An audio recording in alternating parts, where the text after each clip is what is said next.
সালাম আলাইকুম। আমি এখন দাঁড়িয়ে আছি সাংহাইয়ের হুয়াংপো নদীর তীরে। এই হুয়াংপো নদীকে কেন্দ্র করে পুরো সাংহাই শহর নতুনভাবে তৈরি করা হয়েছে। এই হুয়াংপো নদীর সাথে আমরা ঢাকার বুড়িগঙ্গা নদীকে তুলনা করতে পারি।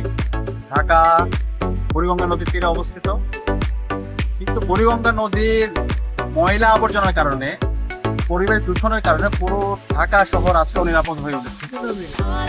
সাংহাই নদীর দিকে যদি আমরা তাকাই, সাংহাইয়ের হুয়াংপো নদীর দিকে যদি আমরা তাকাই, দেখেন পরিচ্ছন্ন স্বচ্ছ পানি, এবং নদীকে কেন্দ্র করে এই পাশে পুরাতন নগরী, এই পাশে নতুন নগরী তৈরি হয়েছে, এবং এই পুরো সাংহাইকে বলা হয় চীনের বাণিজ্যিক রাজধানী।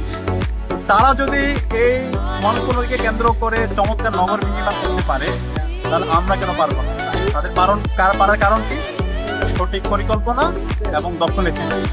একই সাথে যদি আমরা বেইজিং শহরকে দেখি, বেইজিং ও ঢাকার মতো ওভার পপুলেটেড একটা সিটি।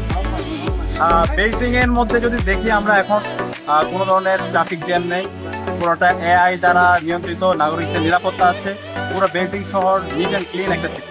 কিন্তু ঢাকার অবস্থা যদি আমরা দেখি, এখানে হিউজ ট্রাফিক এবং কোনো ধরনের নগর পরিকল্পনা নেই। তো এই বেইজিং শহর, তাদের এত ধরনের চ্যালেঞ্জ থাকার পরও তারা সফলতার সাথে সুন্দর একটা নগর বিনির্মাণ করার মূল কারণ হচ্ছে তাদের সঠিক পরিকল্পনা এবং দক্ষ নেতৃত্ব।